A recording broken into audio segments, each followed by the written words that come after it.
Hi hello welcome to my YouTube channel. How you all? ഞാനും ഫാമിലിയും ഇവിടെ അൽഹംദുലില്ലാ ഫൈൻ ആയിട്ടിരിക്കുന്നുണ്ട്. ഇന്ന് ഞാൻ അടിപൊളി ഐറ്റം ഉണ്ടാക്കിയിട്ടുണ്ടായിരുന്നേ. നമ്മൾ നോർമലി ചിക്കൻ ബ്രോസ്റ്റ് ഉണ്ടാക്കാറുണ്ടല്ലോ, like KFC style fried chicken ഉണ്ടാക്കാറുണ്ടല്ലോ, അതുപോലെ ഞാൻ എഗ് ബജ്ജി ഒന്ന് ട്രൈ ആക്കാമെന്ന് വെച്ചിട്ടൊന്ന് ട്രൈ ആക്കി നോക്കി. ആ റെസിപ്പി നല്ല സക്സസ് ആയി വന്നു. അപ്പോൾ ഞാൻ നിങ്ങൾക്ക് കൂടെ ഷെയർ ചെയ്യാമെന്ന് വിചാരിച്ചു. എനിക്കറിയില്ല അങ്ങനെ ഒരു ടൈപ്പ് റെസിപ്പി ആരെങ്കിലും ട്രൈ ചെയ്തിട്ടുണ്ടോ എന്നുള്ളത്. എന്തായാലും ഞാൻ ട്രൈ ചെയ്തിട്ട് സക്സസ് ആയ റെസിപ്പി ഇപ്പോൾ കാണിച്ചു തരാം. അതിനായിട്ട് നമ്മൾ ആദ്യം എഗ്ഗ് എടുക്കുക.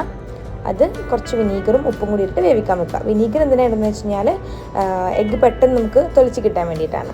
അതിനുശേഷം നമ്മളൊരു ബൗളെടുത്ത് അതിലേക്ക് 6 ടേബിൾ സ്പൂൺ കടലപ്പൊടി ഇടുക, ബേസിൻ പൗഡർ ഉണ്ടല്ലോ അത്. അതിനുശേഷം 1/2 ടേബിൾ സ്പൂൺ മുളക് പൊടി, ആവശ്യത്തിന് ഉപ്പ്, ഒരു 1/2 ടേബിൾ സ്പൂൺ അരിപ്പൊടി, ഒരു 1/2 ടീസ്പൂൺ ബേക്കിംഗ് സോഡ. ഇത്രയും ഇട്ട് നന്നായി ഇളക്കിയതിന് ശേഷം അതിലേക്ക് വെള്ളം കൂടെ ഒഴിച്ചിട്ട് നന്നായി മിക്സ് ചെയ്തെടുക്കാം. ഇതാണ് നമ്മൾ എഗ്ഗ് കോട്ട് ചെയ്യാൻ യൂസ് ചെയ്യുന്ന ബാറ്റർ. നമ്മൾ ബാറ്റർ ഒരുപാട് വാട്ടറി ആവരുത്, ഈ ഒരു കൺസിസ്റ്റൻസിയാണ് വേണ്ടത്. പിന്നെ നമ്മൾ പുഴുങ്ങിയ എഗ്ഗ് ഇതുപോലെ ഹാഫായി കട്ട് ചെയ്തെടുത്ത് അതിലേക്ക് കുറച്ചായിട്ട് കുരുമുളക് പൊടി ഇട്ട് കൊടുക്കാം.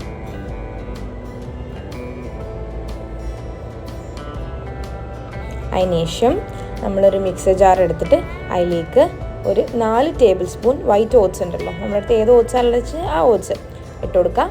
പിന്നെ എൻ്റെ അടുത്ത് ഒമാൻ ചിപ്സ് ഉണ്ടായിരുന്നു, നിങ്ങളുടെ അടുത്ത് ലേസോ കുർക്കുറയോ അങ്ങനെ ഏതുണ്ടെങ്കിലും അത് ഇട്ട് കൊടുക്കുക.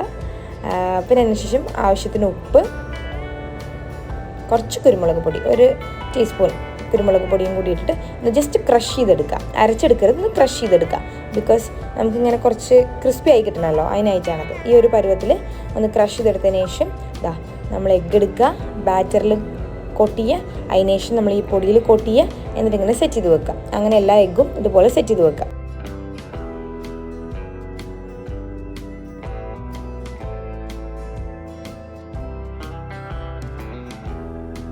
എല്ലാം സെറ്റായി കിട്ടിയിട്ടുണ്ട്. അതിനുശേഷം നമ്മൾ പാൻ എടുക്കുക.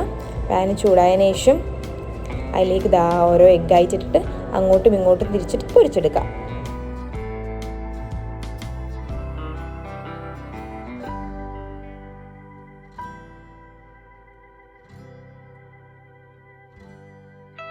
ഒരു ഭാഗം ആകുമ്പം അടുത്ത ഭാഗം ഇതുപോലെ ഇട്ട് കൊടുക്കുക.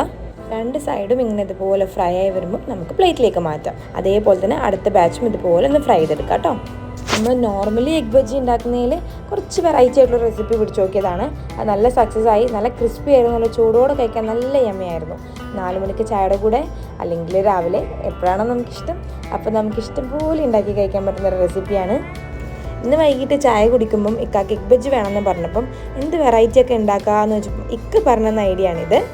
അത് ചെയ്ത് നോക്കിയപ്പോൾ നല്ല സക്സസ് ആയി വരികയും ചെയ്തു. അപ്പോൾ ഈ ഐഡിയ പറഞ്ഞു തന്നാൽ ഇക്കാക്ക് ഇരിക്കട്ടെ ഒരു താങ്ക് യു. അപ്പോൾ നമ്മൾ ക്രിസ്പി ആൻഡ് യമ്മി എന്താ ഇതിന് പേര് വിളിക്കാം, KFC സ്റ്റൈൽ എഗ് ബജ്ജി എന്ന് പറയാം. അപ്പോൾ അത് റെഡി ആയിട്ടുണ്ട്. അപ്പം ഈ റെസിപ്പി ഒന്ന് ട്രൈ ചെയ്തിട്ട് എൻ്റെ ഫീഡ്ബാക്ക് അറിയിക്കണേ. എൻ്റെ വീഡിയോസൊക്കെ ഇഷ്ടമാണെങ്കിൽ do like, share and comment and subscribe too. Thank you for watching my video. Bye bye.